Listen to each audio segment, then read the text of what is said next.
guys, welcome back to another video lecture on Arsh Bionams. तो आज की video में we are going to start with the digestive system in Pila globosa. Now if you guys follow my videos, you must be knowing that पिछली video में we have started already with the type study of Pila globosa, जहाँ पे we have already completed the external morphology of Pila globosa, and in today's video we are going to start with the digestive system, right? तो ये वाला जो video है, ये वाला जो क्वेश्चन है प्रीवियस ईयर्स में अगर आप देखें तो बहुत बार पूछा गया, सो दिस बिकम्स इंपॉर्टेंट क्योंकि आपके आने वाले एग्जाम में भी इस क्वेश्चन पूछा जा सकता है आपको। तो ये इंपॉर्टेंट क्वेश्चन है, इसको अच्छे से पढ़ लो। अगर ये क्वेश्चन आ गया तो you can score marks easily. अब इट इज जस्ट दैट, अब ये जो वीडियो में जो फॉर्मेट में अपन आंसर पढ़ने वाले हैं वैसी फॉर्मेट में अगर आप आपके एग्जाम पेपर में लिख के आ गए आपको फुल मार्क्स मिल जाते हैं। एक चीज आप याद रखना कि शॉर्टकट्स नहीं लिखना आपके एग्जाम में, you will have to form proper sentences. अगर आप ये मेरी वीडियो देखें तो यहाँ पे ना मैं शॉर्टकट में सेंटेंसेस लिखी in order to explain you guys, but in your examination you will have to make sure that you write proper sentences. तो मेरी एक सजेशन ये रहेगी आप लोग को कि आप अगर मेरे वीडियो के साथ आप नोट्स बना रहे हैं तो make sure to write them in proper sentences then and there, ताकि आप एग्जाम में पढ़े तो आपको आसानी होता है। और अभी आप लिख भी लिए तो आपको एग्जाम तक वैसे भी थोड़े पॉइंट्स याद रह जाते, तो it will be like revision during exam, बस ऐसे रिविजन करे जैसा रहता है एग्जाम से पहले। So without wasting much of a time let's get into the video. तो यहाँ पे देखो, digestive system of Pila globosa या फिर apple snail comprise of tubular alimentary canal, AC stands for alimentary canal, pair of salivary glands and large digestive glands, right? First we'll talk about the alimentary canal followed by salivary glands and then followed by digestive glands. तो पहले देखो alimentary canal इधर। अब ये alimentary canal is further distinguished into foregut, midgut and hindgut, ठीक है। Foregut को stomodeum भी बोल देते, मिडगट को मीसेंटेरॉन भी बोल देते एंड हाइंडगट को प्रोक्टोडियम भी बोल देते। क्लियर है यहाँ तक? First will talk about foregut. अब फोरगट को देखो, इट कंसिस्ट ऑफ या फिर it comprise of mouth, buccal mass and oesophagus. तो बेसिकली फोरगट में आपको क्या क्या दिख जा रहा है? Mouth, buccal mass and esophagus. First we'll talk about the mouth. Now this mouth is a narrow vertical slit situated at the end of the snout. तो basically mouth क्या है? It is a narrow vertical slit जो snout के ऊपर आपको दिख जाती, ठीक है। नाउ इनके पास this mouth does not have true lips या फिर true lips are absent, but they will have some structures that will serve as secondary lips, right. Now next talking about the buccal mass. Buccal mass में अगर आप देखें तो the mouth will lead to the buccal mass, BM stands for buccal mass. Buccal मास को आप pharynx भी बोल सकते हैं, बकल मास और फेरिंग्स, राइट। यहाँ पे देखो, this buccal mass is a large cavity having thick walls and several muscles. तो ये बकल मास क्या है? It is basically a large cavity. Mouth is leading into a large cavity called as buccal mass या फिर pharynx. अब ये जो large cavity है इसके वॉल्स अगर आप ऑब्जर्व करें तो इसके वॉल्स थिक रहते हैं and it also have several muscles. Clear? अब इसके एंटीरियर पार्ट को अपन वेस्टिब्यूल बोल देते हैं। The anterior part of the buccal mass is called as vestibule. Now if you observe behind the vestibule, vestibule के पीछे अगर आप देखें तो you will find two jaws hanging from the roof of the buccal mass, right? Clear? Vestibule के पीछे behind में अगर आप देखें you will find two jaws that will hang from the roof of the buccal mass. अब ये जो jaws है they will bear muscles and the anterior regions have teeth like projections, so these jaws will bear muscles and if you observe the anterior region you will find teeth like projections on these jaws. Up next comes the buccal cavity in the buccal mass. Now this buccal cavity is present behind the jaws. Jaws के पीछे again you will find the buccal cavity. Now the floor of the buccal cavity has a large elevation. Buccal cavity के floor को अगर आप observe करें आपको एक large elevation दिखती है and that is called as odontophore. अब ये जो odontophore है वो क्या है? That is nothing but the elevation of the floor of the buccal cavity. अब ये odontophore के front part में अगर आप देखें, ठीक है, you will find subradular organs. सब रेड्यूलर ऑर्गन्स रहते हैं which will help in cutting the food. Clear है? ओडोंटोफोर के सामने फ्रंट पार्ट में अगर आप देखें सब रेड्यूलर ऑर्गन्स आपको दिख जाते हैं that will help in cutting the food. Next comes the radula in the buccal mass. अब ये जो रेड्यूला है we all know that this is the characteristic features of mollusc. This is file like rasping organ that is found in the pharynx of the mollusc, right. ये अपन already discuss कर रहे थे। अब ये जो रेड्यूला है ओडोंटोफोर के अबाव एंड बिलो अगर आप देखें, if you observe the above and the below of the odontophore you will find radular sacs. अब ये रेड्यूलर सैक्स के आजू बाजू साइड्स में you will find the radula. अब रेड्यूला का है? फर्स्ट देखो ओडोंटोफोर है, ओडोंटोफोर के above and below you will find radular sacs. Now the sides of the radular sacs will have the radula. अब ये radula क्या है? Radula will have many transverse rows of horny teeth. Many transverse rose of horny teeth. तो कितने की horny teeth रोज में present रहते, transverse रोज में प्रेजेंट रहते। अगर एक ट्रांसवर्स रो को अगर आप देखें, you will find seven teeth in one transverse rows, so they are many transverse rows like that. ठीक है, अब ये 7 टीथ क्या क्या है भाई, एक सेंट्रल टूथ दिख जाता, आपको 2 मार्जिनल टूथ दिख जाते, 2 लेटरल साइड्स में, 2 इधर 2 इधर, that makes the total of 4 marginal tooth. And next आपको क्या दिख जाते, 2 लेटरल टूथ दिख जाते, एक इधर ऑन द इधर side again, so that makes the total of 7 teeth in one transverse row of radula. Clear है? Now next comes the oesophagus. Oesophagus में देखो, the buccal mass will open into narrow esophagus. तो esophagus क्या है, it is narrow. Now near the origin of the esophagus या फिर at the site of origin of esophagus, basically esophagus जहाँ से start हो रहा, वहाँ पे you will find one pair of esophageal pouches.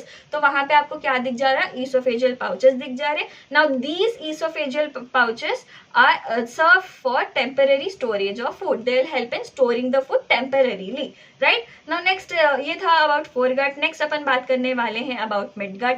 अब जैसा foregut में अपन को माउथ, बकल मास, esophagus दिख गया, वैसे midgut में अपन को क्या दिख जाता, stomach and intestine दिख जाता। First we are going to talk about the stomach. Now this stomach is a rectangular sac जो dark red color का है। ठीक है, it is a rectangular sac जो डार्क रेड कलर का है, and the internal cavity is broad and U shaped, और ये internal cavity is rose red in colour, rose red colour का रहता है। ठीक है, रेक्टेंगुलर सैक है बट इंटरनल कैविटी जो है it is broad and U shaped. अब ये स्टमक के 2 चेंबर्स है ना, stomach is distinguishable into 2 chambers, namely the cardiac chamber and the pyloric chamber. Now first we are going to talk about the cardiac chamber. अब cardiac chamber देखो, it is round in appearance and possess longitudinal folds on the inner surface. तो cardiac chamber it is round in appearance, round है दिखने में, और उसका inner wall अगर आप ऑब्जर्व करें तो उधर इनर सरफेस में आपको लॉन्गिट्यूडिनल फोल्डिंग्स दिख जाते हैं, right? And the oesophagus opens into this cardiac region of the stomach. Cardiac chamber, stomach के कार्डियक चेंबर में ईसोफेगस ओपन हो रहा। Next talking about the pyloric stomach. Now unlike cardiac stomach, pyloric stomach is tubular. कैसा है pyloric stomach? Tubular है, and it has transverse folds on its inner surface. अब cardiac stomach और pyloric stomach को compare करें तो देखो cardiac stomach कैसा था, राउंड था। इन कैसा है, pyloric stomach tubular है। उसके पास क्या था, longitudinal folds थे on the inner surface। इसके पास क्या है, transverse folds on the inner surface. Clear? Now PC here stands for pyloric chamber of the stomach. ठीक है, कंफ्यूज नहीं होना। From the pyloric chamber arise small bag called the cecum. तो basically pyloric chamber कन से एक छोटू सा bag arise हो रहा, उसको अपन क्या बोल दे रहे, सीकम बोल दे रहे। Next comes the intestines and the midgut. Now these intestines arise from PC. PC stands for pyloric chamber. तो पाइलोरिक चेंबर से क्या अराइज हो रहा, नेक्स्ट intestines arise हो रहे। Now this forms 2.5 or 3 coils in the VM. VM stands for visceral mass. ठीक है, let me write it down for you. VISCERAL, visceral mass. तो बेसिकली ये जो इंटेस्टाइन है 2.5 से 3 कॉइल्स बनाती in the visceral mass, and finally it will join the rectum. Now talking about the hind gut, that was all about the mid gut. अब next देखो hind gut. Hind gut के terminal, hind gut is basically terminal part of the alimentary canal. AC stands for alimentary canal, जिसको अपन rectum बोल देते। Finally this rectum will open out to the exterior by the anus, right? Clear? So that was all about the alimentary canal. Next we are moving ahead with the salivary glands. बहुत छोटा topic है। salivary glands कितने रहते हैं उनके पास, 2 in number रहते हैं। They lie at the posterior, POST is nothing but posterior, ठीक है, posterior side of the buccal mass. Buccal mass के पोस्टीरियर साइड में आपको 2 सलाइवरी ग्लैंड्स दिख जाते हैं, and they partially cover the oesophagus. तो ईसोफेगस को पार्शियली कवर कर रहे, इनकम्प्लीटली कवर कर रहे बोल सकते, ठीक है। Now the secretions of the salivary glands consist of mucus and enzymes, right? Mucus और एंजाइम्स रहते। अब ये जो सेक्रीशंस है वो किसमें हेल्प करते हैं, they help to digest the starch, and the mucus in the secretions of the salivary glands will help to lubricate radula and help in transport of the food. Clear? Next comes the digestive glands, very simple topic. अब digestive glands are also referred as the liver और hepatopancreas. तो digestive glands are also referred as liver और hepatopancreas. Now these are cone-like structure. ST stands for structure and spirally coiled at the tip. तो tip पे spirally coiled इन लोग रहते हैं। इनके पास 2 lobes रहते हैं। किनके पास, डाइजेस्टिव ग्लैंड्स के पास 2 lobes रहते हैं which give rise to 2 ducts, ठीक है। Now these 2 ducts later join or unite before entering the stomach। तो बेसिकली 2 lobes है, 2 लोब से 2 डक्ट्स अराइज हो रहे हैं। अब वो 2 डक्ट्स ऐसा अलग अलग अराइज हो रहे हैं, लेकिन स्टमक में अंदर जाने से पहले they will join, they will unite to form 1 common duct. तो बेसिकली स्टमक में उनकी ओपनिंग कॉमन डक्ट से ही हो रही, ठीक है।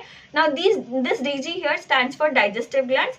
अब ये डाइजेस्टिव ग्लैंड्स के पास आपको 3 टाइप्स ऑफ सेल्स दिख जाते हैं। बेसिकली डाइजेस्टिव ग्लैंड्स कैसा बने हुए रहते, बोलो ट्यूब्यूल से बने हुए रहते। Now small tubules will join to form larger tubules will join to form the digestive glands. ऐसा सीन रहता है इन लोगों का, ठीक है। अब ये डाइजेस्टिव ग्लैंड्स के पास बेसिकली 3 टाइप्स ऑफ सेल्स आपको दिख जाते हैं।